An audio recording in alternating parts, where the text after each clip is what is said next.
Ibihe byiza nanone mwe mwakoze subscribe hano kuri Nepo TV official, nizere ko aho muri hose mumeze neza kandi ibyo mukomeje gukora byose bikomeje kubahira no gutera imbere muri rusange. Uyu munsi turi ku itariki ya 8 z'ukwezi kwa karindwi mwaka wa 2026, ni intangiriro z'ukwezi kwa karindwi.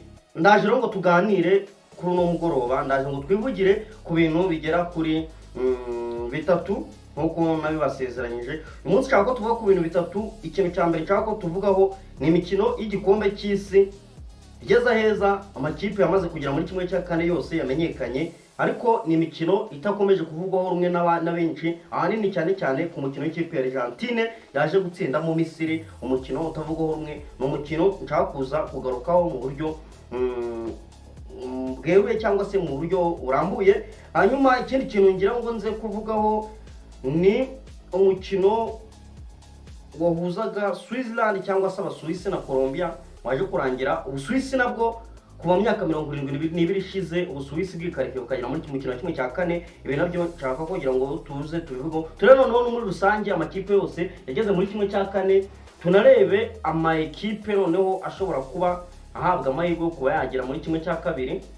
Ama ekipe ashobora kugera muri kimwe cya kabiri na yahe, ni ikiza turi buze kwitega. Hanyuma ikindi kintu nshaka tuza kwitsaho nibijyanye n'abasifuzi n'ino mikino y'igikombe cy'isi. Hanyuma ikindi kintu wenda nihuse cyane, ikindi kintu ni imikino ya Sekafa Kagame Cup hano mu Rwanda, ama ekipe akomeje kwitegura. Hanyuma uretse n'iby'imikino ya Sekafa Kagame Cup, ndashaka ngo ngaruke kuri ekipe ya Rayon Sport yamaze kugura umuzamu. Rayon Sport yamaze kwibikaho umuzamu tayari, umuzamu ukomeye cyane wakiniye ekipe y'igihugu ya Cameroon Senior. Ngira ngo tumugaruko ni ekipe ya Rayon Sport maze kumutangaza. Hanyuma nanone ni ekipe ya Rayon Sport uwitwa Iradukunda L3 afatanyije n'uwitwa Kizimana Zuberi. Abangaba mukura tayari yamaze kubaririzinga. Rayon Sport yamaze kwishyura miliyoni 15. Ibyi transfer nabyo ndaje mbikubwiraho gatoya. Hanyuma ntitwuza cyane ubwo reka nza tubiramburira hamwe. Ndanavuga kuri ekipe ya APR Football Club nayo yatangiye imyiteguro yitegura imikino ya Sekafa Kagame Cup ndetse na pre-season mu buryo bugiye butandukanye. Byose ndaje tubiramburira hamwe turebe uko bigiye bihagaze, ese ama ekipe yiteguye ate muri no mikino ya Sekafa Kagame Cup. Natinze rero nakwisabira ukare kongera kora kwa kandi subscribe nusanga utarekanzwe kandi tujye tubana buri munsi. Ikindi kintu wibuka gukora share, like na comment yawe burya abayengenzi ni inkunga bikomeye uteye Nepo TV official kugira ngo iyi channel ikomeze kwaguka mu buryo bugiye butandukanye. So rero natinza cyane, reka ne kwibanda amagambo menshi, reka nze dutangire neza cyane, reka nze nshaka karirimbo nze tuzamuke neza cyane. This is Nepo Sport News on Nepo TV official. Nkuko nari mbikubwiye rero nta gutinda, reka duhere mu mikino y'igikombe cy'isi. Mere ku ma ekipe 8 yamaze kugera muri kimwe cya kane. Ama ekipe 8 yageze muri kimwe cya kane ni ikipe ya Maroc, yo ni ya mbere, hakaza ikipe y'Abafaransa, hakaza Norvège, Abongereza, Espagne, Ububiligi, Egypt nako Argentine, Switzerland na ama ekipe yageze muri kimwe cya kane. Uko azakina, Abafaransa bazakina na Maroc, hanyuma Norvège ikine n'Ubwongereza, hanyuma Argentine ikine na Switzerland. Ngubwo nuko ama ekipe azagenda akina. Hanyuma no ku mikino iteye natinza cyane rero, natinza cyane icyo ngira ngo twivugire. Ubwo mvuze ku mukino wa Argentine, umukino wa Argentine wateje uruntu ku mugoroba. Umukino wa Argentine wateje uruntu ku mugoroba nyuma yaho umwe mu basifuzi witwa François Letexier, n'umusifuzi wasifuye uyu mukino, yaje kwiba ikipe ya Misiri. Hanyuma uyu musifuzi bikaza gutuma atanga mu by'ukuri avuga ko igitego cya Misiri atari cyo ko bari babanje gukora ikosa bari kurura mu defenseur wa Argentine, kikaza gukugwaho bigatuma Argentine anagenda Misiri agenda yisifura nayo umukino wa Misiri bakayikoraho amakosa n'ayasifure. Nyamara mu Rwanda rwa Argentine amakosa bakayasifura kugeza aho yahaye penalty n'ubwo yaje gukora n'uwitwa Lionel Messi benshi bakunda kwita ngo ni the goat, ariko ku ruhande rwanjye nge nemeza ko yarafavorijwe kuva imikino yatangira kugeza aho igeze ubu ngubu. Ni umukinnyi ikipe y'igihugu yagiye ifavorizwa, wagira ngo bigizemo uruhare bamwe na bamwe mu bayobozi ba FIFA.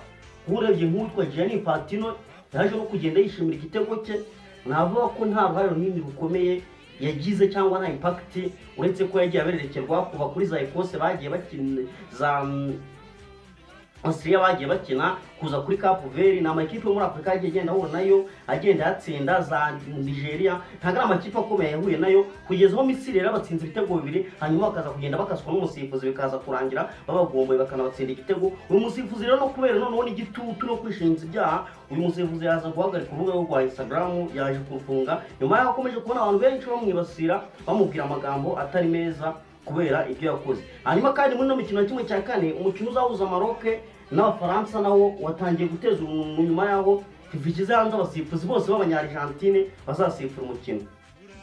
Umusifuzi uzawusifura wa mbere bamwita Facundo Telo, uyu ni umusifuzi wo hagati. Hanyuma akaza witwa Juan Pablo Berratti, uyu ni umusifuzi wa mbere wo ku ruhande w'igitambaro. Akaza witwa Gabriel Chade, ni umusifuzi wa kabiri wo ku ruhande. Akaza uwo bita Dario Herrera, ni umusifuzi wa kane, n'umusifuzi witwa Cristian Navarro, ni umusifuzi wo ku ruhande w'agateganyo. Urumva ko n'abasifuzi bose b'Abanya-Argentine bashyize hanze nibo bagamije gukasa ikipe y'Abafaransa ngo bagenda bayiha amakarita y'umutuku, bizatume wenda cyangwa se imihondo, bizatuma ari abakinnyi bisinga kuri match wenda igihamuka igeze muri kimwe cya kabiri.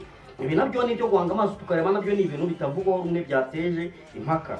Ibyo bimikino y'igikombe cy'isi rero kuzabiha umwanya tukazara ukuntu bizagenda bigenda. Reka tubibo wenda nta gutinda, ahubwo mu nyenyemere gato mbanyuze mu ikipe ya Police Football Club. Ikipe ya Police Football Club nta gihindutse, iri buze kutangaza umutoza w'umunyamaroc. Ni umutoza witwa Jafari,